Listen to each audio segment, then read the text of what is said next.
वामदेव गौतमलाई एकीकृत समाजवादीमा ल्याउने माओवादी माधव कुमार नेपालको प्रयास। 34.5 किलो चरेसहित एकजना प्रहरीको नियन्त्रणमा आत्मदाहको घटनाले राज्य लज्जित भएको छ, डा शेखर कोइरालाको भनाई। आत्मदाहको घटनाले राज्य लज्जित भएको नेपाली कांग्रेसको निष्कर्ष। प्रेम आचार्यलाई न्यायका लागि माइतीघर मण्डलामा प्रदर्शन। आत्मदाह प्रकरण गृहमन्त्री रवि लामिछाने आफै पुगे कीर्तिपुर। आत्मदाहबाट निधन भएका प्रेम प्रसादलाई शहीद घोषणा गर्न आचार्य बन्धु समाजको माग। संसद सचिवालयद्वारा एकीकृत समाजवादीलाई सुविधा दिन ठाडे अस्वीकार। राष्ट्रपतिको निर्वाचनबारे प्रचण्ड र ओलीबीच गम्भीर छलफल। कानुन मन्त्रीलाई कारवाही गरे हामी हाँसी हाँसी सरकार छाड्छौँ, राप्रपा महामन्त्रीको भनाई। क्यामेरा लिएर वर्ण अस्पताल गएपछि राज्यमन्त्री कार्कीको। राष्ट्रपतिमा राष्ट्रिय सहमति चर्चाबारे ओलीको प्रतिक्रिया। मलाई यो कुरामा धेरै नजिस्काउनुहोस्, जिस्काएको मन पर्दैन र एमालेबाटै राष्ट्रिय सहमतिका अनुसार राष्ट्रपति चयन हुन्छ। सर्वोच्चमा निवेदकहरूका वकिलको बहस। रवि लामिछाने नेपाली भए पनि नेपाली नागरिक होइनन्। रवि लामिछाने विरुद्ध परेको रिट निवेदन नै खारेज भागी। संविधान अनुसार नेपालमा दोहोरो नागरिकता लिन पाइँदैन। गृहमन्त्रीबाट कानुन मिचियो, भीम रावलको भनाई। गृहमन्त्री लामिछानेको मुद्दामा रिट निवेदनको बहस जारी। लामिछाने नेपाली नागरिक नभएको अधिवक्ताहरूको भनाई। प्रधानमन्त्री पुष्पकमल दाहाल प्रचण्डका 30 दिन अभूतपूर्व विश्वासको मत। सिंहदरबारबाट कामकाज। कर्णालीमा राप्रपालाई बाइपास गर्दै एमाले माओवादीले मन्त्रालयको भागबण्डा टुङ्गाए। माओवादीका बादल एमालेमा रामबहादुर बनेर गुमगाम। कहाँ छन् रामबहादुर थापा? फरार सांसद प्रकरण के हो? गृहमन्त्रीलाई टाउको दुखाइ बनेका हुन् त कोइरी। प्रधानमन्त्री प्रचण्डले सरकारको नेतृत्व गरेको 1 महिनामा के भए उपलब्धि, यसबारे सम्पूर्ण जानकारी। नायक तथा अभिनेता पल शाहबारे निकै ठुलो खबर। कहिले छुट्दैछन् पल शाह, यसबारे सम्पूर्ण जानकारी। समीक्षा अधिकारी लेखिन् यस्तो स्टाटस। शून्याचारका 1 वडा सदस्यको मृत्यु। आचार्यको आत्मदाहले हामी सबैलाई कठघारामा उभ्यायो, विश्वप्रकाश शर्माको भनाई। माघ 1 गते भएको पोखरा विमान दुर्घटना। 6वटा सब DNA-बाट पहिचान गरिने। खोटाङको नुनथालमा बस पल्टियो, के कति क्षति भयो, यसबारे सम्पूर्ण जानकारी। यी सेवा 15 वर्षमा प्रवेश। आज 9 बजेदेखि 3 बजेसम्म हरेक घण्टा फरक अफर। प्रेम प्रसाद जस्तालाई हामीले पनि आश जगाउन सकेनौं, रवि लामिछानेको गुनासो। आचार्यप्रति श्रद्धाञ्जली दिँदै बालेन्द्र शाहले लेखे, हामी असफल भयौं। बागलुङको थन्तपाई मन्दिर ओझेलमा नदीमा बगिरहेकी महिलाको सकुशल उद्धार। उत्पादन बढाउन कृषकलाई गाउँपालिकाको अनुदान। बोतल र जर्किनमा भरेर पेट्रोलियम पदार्थ नबेच्न पेट्रोल पम्पहरूलाई आग्रह। र बुद्ध एयरको काठमाडौँबाट धनगढीका लागि गएको विमान नेपालगञ्जमा अड्कियो।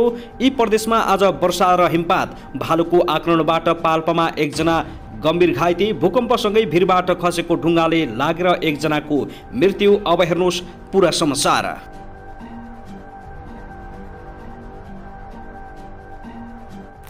दर्शकबिन नमस्कार। युट्युब च्यानल नेपाली खबर मिडियामा तपाईहरूलाई हार्दिक स्वागत छ। यदि हाम्रो च्यानललाई अहिलेसम्म सब्स्क्राइब गर्नुभएको छैन भने सब्स्क्राइब गरी नजिक रहेको बेल आइकन दबाई हामीसँग जोडिनुहोला। दर्शक महानुभाव, सदा झैं आज पनि हामी तपाईहरुमाझ देशभरका विभिन्न समाचारका साथ उपस्थित भइसकेका छौं। यो भिडियोलाई अन्तिमसम्म हेरी हाम्रो साथ दिनुहोला। दर्शकबिन, हाम्रो मेहनतको लागि एउटा सानो लाइक गर्न भने नभुल्नुहोला। कहाँ हेर्दै हुनुहुन्छ, के भन्न चाहनुहुन्छ, तपाईको मनमा प्रतिक्रिया अवश्य पनि कमेन्ट गर्न नभुल्नुहोला। दर्शकबिन, के तपाईँ हाम्रो च्यानलमा नियमित श्रोता हुनुहुन्छ? यदि नियमित हुनुहुन्छ भने तल कमेन्ट बक्समा नियमित अथवा रेगुलर लेख्नुहोस्।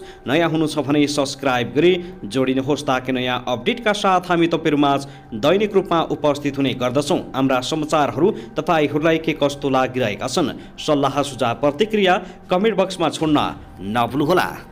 दर्शकबिन, आउनुहोस् आजको पहिलो खबरतर्फ लागौं। नेपाल प्रहरीले बोतल र जर्किन लगायतमा पेट्रोलियम पदार्थ भरेर बिक्री नगर्न पम्प सञ्चालकहरूलाई आग्रह गरेको छ।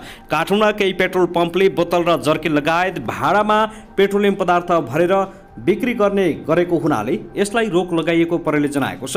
जिल्ला प्रहरी परिसर काठमाडौँले सूचना निकालेर पेट्रोलियम पदार्थलाई खुला रूपमा बिक्री गर्दा, असुरक्षित ओसार पसार गर्दा र पसलमा भण्डारण गर्दा आगलागी हुन सक्ने भन्दै बोतल जर्किनमा पेट्रोलियम लगायत पदार्थहरू नराख्न भनेको छ। जर्किन लगायत भाडामा पेट्रोलियम पदार्थको बिक्री गरेको पाइएमा कानुन अनुसार कडा कारबाही गरिने प्रहरीले चेतावनी दिएको हो। पछिल्लो समयमा काठमाडौँ जिल्लाका केही पेट्रोल पम्पहरूमा खुल्ला रूपमा बोतल जर्किन लगायतका भाडामा अति प्रज्वलनशील पेट्रोलियम पदार्थको बिक्री वितरण भएको सूचना जिल्ला प्रहरी कार्यालय काठमाडौँको परिसर काठमाडौँको गम्भीर ध्यान आकर्षण भएको छ। त्यसैले कुनै पनि पेट्रोल पम्पले खुल्ला रूपमा पेट्रोलियम पदार्थ नबेच्न आग्रह गरेको हो। दर्शकबिन आउनुहोस् अब अर्को खबरतर्फ लागौँ। उपप्रधान तथा गृहमन्त्री रवि लामिछाने सांसद बन्ने योग्यतामाथि परेको मुद्दामाथि आज बुधबार संवैधानिक इजलासमा अग्राधिकार सहित सुनवाई सुरु भएको छ। रिट निवेदकका तर्फबाट अधिवक्ताहरूले बहस गरेका छन्। निवेदकका तर्फबाट वरिष्ठ अधिवक्ता दय रमन कर्ण, सुरेन्द्र भण्डारी र अधिवक्ताहरू अमृत खरेल, निकिता ढुङ्गानाले बहस गरे भने खाजापछि सरकार र रवि लामिछानेको तर्फबाट बहस हुँदैछ। बुधबारको बहसमा रिट निवेदकका तर्फबाट बहस गरेका अधिवक्ताहरूले रवि लामिछानेले अमेरिकी नागरिकता त्यागेपछि नेपालको नागरिकता पुनः प्राप्तिका लागि कुनै पनि प्रक्रियामा नगएको बताएका छन्। लामिछानेले भने नागरिकता ऐनको दफा 10(1) बमोजिमको आफ्नो अवस्था भए पनि नियमावलीको नियम 11 मा कायम नरहेको नागरिकताको बारेमा कुनै पनि कार्यविधि उल्लेख नगरिएकाले तसर्थ स्वत पुनः कायम हुने दलिल पेश गरेका थिए। उनले दफा 10(1) को अवस्थामा कसैले निर्णय गर्नुपर्ने, जारी गर्नुपर्ने, स्वीकृति गर्नुपर्ने जस्ता अवस्था लागू नहुने र अमेरिकी नागरिकता त्याग गरे प्रस्ताव ऐनको दफा 11 अनुसार पुनः नेपाली नागरिकता कायम हुन आएको बताएका थिए। बुधबार रिट निवेदकका तर्फबाट अधिवक्ताहरूले लामिछानेले दफा 11 को प्रक्रिया स्वीकार गरेको तर पूरा नगरेको दलिल पेश गरे। नियम 11 मा नै दफा 11 उल्लेख भएको हुँदा दफा 11 स्वीकार गर्नेले नियम 11 लाई अस्वीकार गर्न नमिल्ने उनीहरूको तर्क रहेको छ। उनीहरूले भनेका थिए नियम 11 लाई दफा 11 बाट कानुन छल्न मिल्दैन, प्रक्रियामा जाँदै नगई वा प्रक्रियामा जाँदा अवरोध सिर्जना भएको स्थापित नगरी आत्मगत रूपमा कार्यविधिलाई दोष दिन मिल्दैन। 10(1) को अवस्थाको व्यक्तिको नागरिकता पुनः प्राप्ति सम्बन्धी कार्यविधि नै छैन भने कायम नभएको नागरिकता न त स्वतः कायम हुन सक्छ न त कायम गराउनै मिल्छ।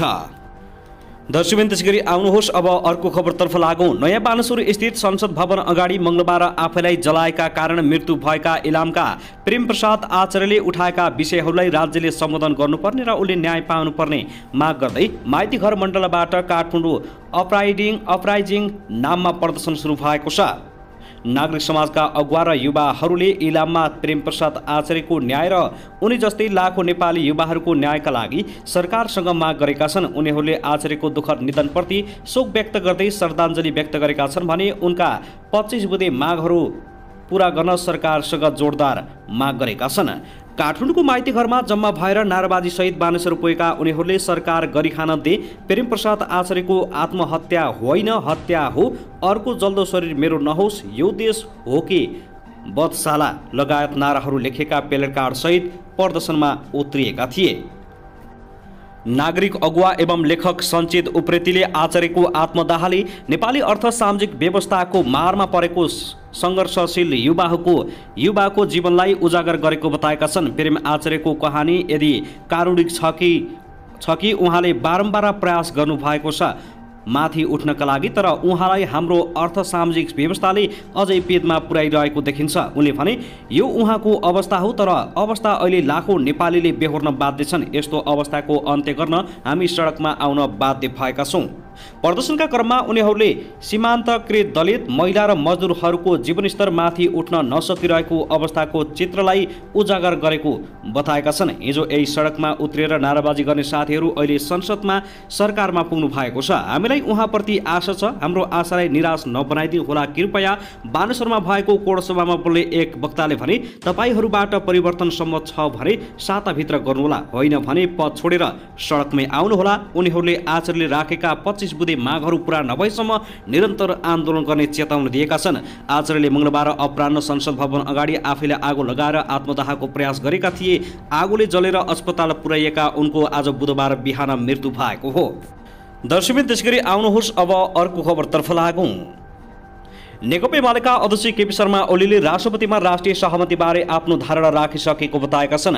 पार्टी कार्यालय च्यासलबाट एमाले स्कुल विभागको प्रशिक्षण कार्यक्रमलाई सम्बोधन गरेर फर्किने बेलामा सञ्चारकर्मीहरूले राष्ट्रपतिमा राष्ट्रिय सहमतिको कुरा हुँदैछ नि भन्ने प्रश्नमा उनले मलाई यो कुरामा धेरै नजिस्काउनुहोस् न, तपाईहरू जति बेला भेट्यो त्यति बेला जिस्काउनुहुन्छ, तपाईहरू मैले भन्ने कुरा भनिसकेको छु। प्रधानमन्त्री पुष्पकमल दाहाल प्रचण्ड र नेपाली काङ्ग्रेसले पनि राष्ट्रपतिमा राष्ट्रिय सहमतिको कुरा गरिरहेका छन्। काङ्ग्रेसले आफ्नो तर्फबाट उम्मेदवार उठाउने निर्णयका साथ तयारी थालिसकेको छ।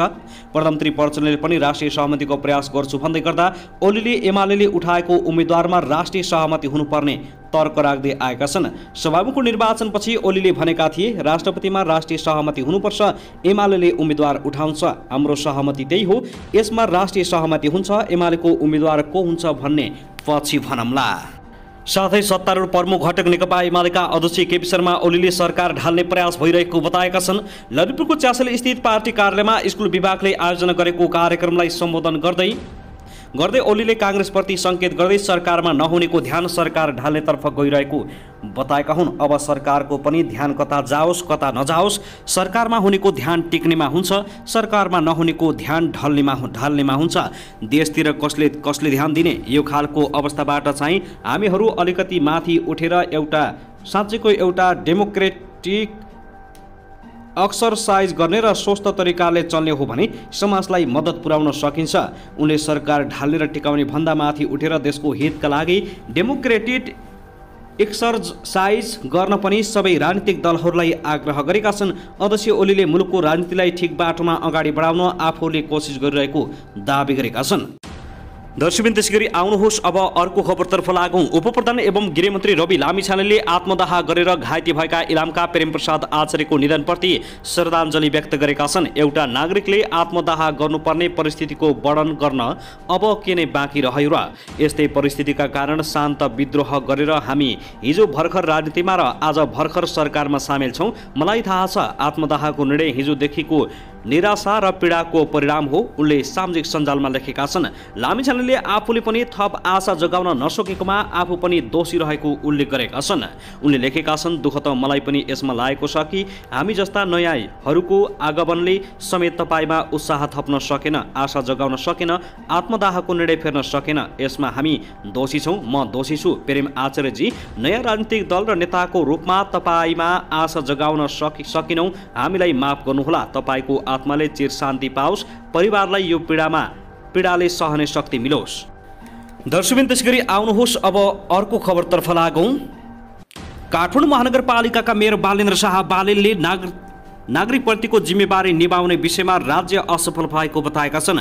नयाँ बानेश्वर स्थित संसद भवन अगाडि आत्मदाहको प्रयास गरेका इलामका प्रेमप्रसाद आचार्यको मृत्युपछि महानगर प्रमुख शाहले सामाजिक सञ्जाल मार्फत नागरिकप्रतिको जिम्मेवारीमा राज्य चुकेको बताएका हुन्। सामाजिक सञ्जालमा लेख्दै उनको आत्मदाहले सबैभन्दा भयानक सङ्केत, राज्य चरम असफलताको भएको टिप्पणी गरेका छन्। उनले फेसबुकमा लेखेका छन्, एकजना नागरिक आफूले देखेको प्रगतिको चाहनाका लागि सक्ने सबै कर्म गर्छन्। एकजना नागरिक आफूले चिनेको वा जानेको सबैलाई आफ्नो विगत र आगत वर्णन गरेर आत्महत्या गर्न लागेको खबर गर्छन्। एकजना नागरिक संसद भवनको अगाडि आफूमाथि पेट्रोल खनाएर आत्मदाह गर्छन्। त्यो आत्मदाहका धेरै कारण र धेरै सङ्केतहरू होलान्, तर सबैभन्दा ठुलो कारण राज्य हो र सबैभन्दा भयानक सङ्केत राज्यको चरम असफलता नै हो। मङ्गलबार दिउँसो आत्मदाहको प्रयास गरेका आचार्यको कीर्तिपुर अस्पतालमा ज्यान गएपछि यतिखेर सरकारको चौतर्फी आलोचना भएको छ। दर्शक महानुभाव, त्यसैगरी आउनुहोस् अब अर्को खबरतर्फ लागौँ। नेपाली काङ्ग्रेसका सभापति शेरबहादुर देउवाले नेकपा एमालेका अध्यक्ष केपी शर्मा ओलीले पुनः प्रतिनिधि सभाको विघटन गर्न सक्ने अभिव्यक्ति दिएको प्रति काङ्ग्रेसको ध्यान आकर्षण भएको बताएका छन्। प्रतिनिधि सभाको बैठकमा बोल्दै उनले भने, प्रतिनिधि सभाको हिजोको बैठकमा नेकपा एमालेका अध्यक्षको सम्बोधनप्रति हाम्रो गम्भीर ध्यान आकर्षण रहेको छ। उहाँले संविधानको संसदीय व्यवस्थाको विपरीत फेरि पनि संसद विघटन गर्न सकिने कुरा उठाउनु भएको छ। उनले प्रधानमन्त्री पुष्पकमल दाहाल प्रचण्डलाई विश्वासको मत दिने घोषणा गर्दै पूर्ण कार्यकाल सरकार चलाउन सबै मिलेर काम गर्न दिनुपर्ने बताएका थिए। उनले देशमा विद्यमान चुनौतीलाई सरकारले कसरी हेर्छ, विद्यमान समस्या समाधान कसरी हुन्छ, संविधानको रक्षा तथा कार्यान्वयन सँगै लोकतान्त्रिक गणतन्त्रको दिगो शान्ति र सुशासन, विकास र समृद्धिको सवालमा सरकारको काम कारबाही कस्तो रहन्छ भन्ने कुरालाई मध्यनजर गरेर आगामी दिनमा समर्थन गर्ने वा नगर्ने भन्ने कुरा निर्धारण गर्ने पनि बताएका छन्। उनले संविधानको रक्षाका लागि खरो रूपमा उभिने चुनौती आफूहरू सामु आइपरेको देउबाको भनाइ छ। संविधानको पालना र रक्षाका लागि वर्तमान संविधान सहित वर्तमान प्रधानमन्त्री र हामी एक ठाउँमा उभिएका थियौँ। आज फेरि वर्तमान सत्ता गठबन्धनका प्रमुख घटकहरू तिनै संवैधानिक व्यवस्थालाई चुनौती दिएको परिक्षेपणमा संविधान र रक्षाका लागि खरो रूपमा उभिने चुनौती हाम्रो सामु छ। सभापति देउवाले सरकार गठन गर्नु वा सरकार परिवर्तन गर्नु संसदको एक महत्त्वपूर्ण काम भएको बताएका छन्। उनले देश र जनताका लागि सबै नीति र कानुनको निर्माण पनि संसदको क्षेत्राधिकार भएको भन्दै संसदमा प्रभावकारी प्रतिपक्षको अभावमा सरकारमाथिको निगरानी र अनुगमनको पद्धति कमजोर हुने उल्लेख गरेका छन्। साथै आउनुहोस् अब अर्को खबरतर्फ लागौं। सामाजिक न्याय, सुशासन र समृद्धिको लक्ष्यसहित प्रधानमन्त्री पुष्पकमल दाहाल प्रचण्डले सरकारको नेतृत्व गरेको 1 महिना पूरा भएको छ। कोभिड महामारी, विश्वव्यापी रूपमा देखा परेको आर्थिक मन्दी र त्यसको नेपालमा प्रत्यक्ष र अप्रत्यक्ष प्रभाव परिरहेको परिप्रेक्ष्यमा प्रधानमन्त्री प्रचण्डले देशको नेतृत्व गरेका हुन्। त्यसलाई स्वयं प्रधानमन्त्रीले चुनौतीपूर्ण अवसरका रूपमा संश्लेषण गर्दै आइरहेका छन्। गत मङ्सिर 4 मा सम्पन्न प्रतिनिधि सभा र प्रदेशसभा निर्वाचनको परिणामप्रति सिङ्गो देश सशङ्कित थियो। त्रिङ्कुश चरित्रको संसद, राजनीतिक दर्शन र विचारधारामा अनेकता, संसदमा नयाँ दलहरूको उपस्थित लगायत विषयलाई कतिपयले संसद पूर्णकाल अगाडि बढ्दैन कि भन्ने ढङ्गले विश्लेषण गरेका थिए। नेकपा माओवादी केन्द्रका अध्यक्ष समेत रहेका प्रधानमन्त्री प्रचण्डले चुनौतीभित्र अवसर देखे, जोखिमपूर्ण र राजनीतिक परिस्थितिको नेतृत्व गर्ने वातावरण निर्माण गरेर सरकारको नेतृत्व गर्न सफल भए। आजको दिनसम्म आइपुग्दा संसद पूर्णकाल जाँदैन कि भन्ने आशंका निवारण भएको छ। लोकतन्त्रको सुदृढीकरण, संविधानको रक्षा र प्रभावकारी कार्यान्वयन र राजनीतिक स्थिरताका निम्ति यो महत्त्वपूर्ण सन्देश हो। प्रधानमन्त्रीमा निर्वाचित भए पश्चात प्रचण्डलाई दुवै छिमेकी मुलुकका साथै अधिकांश मुलुकले बधाई ज्ञापन गर्दै सफल कार्यकालको शुभकामना व्यक्त गर्नुका साथै पारस्परिक सद्भाव, एकता र सहकार्य थप मजबुत बनाउने प्रतिबद्धता गर्नुले वर्तमान सरकारको सन्तुलित कूटनीतिको पहिचान दिएको छ। यसै अवधिमा प्रधानमन्त्रीले भारत, चीन, अमेरिका, स्विजरल्यान्ड, जर्मनी, कतार, युएका राजदूतहरूका साथै युरोपेली युनियन लगायतका प्रतिनिधिसँग भेटवार्ता गरेका छन्। भेटघाटका क्रममा सबै मुलुकका राजदूतले वर्तमान सरकारसँगको सहकार्य थप मजबुत हुने प्रतिबद्धता व्यक्त गर्दै मित्र राष्ट्रहरूबाट प्राप्त हुँदै आएको सद्भाव र सहयोगमा बढोत्तरी हुने विश्वास दिलाएका छन्।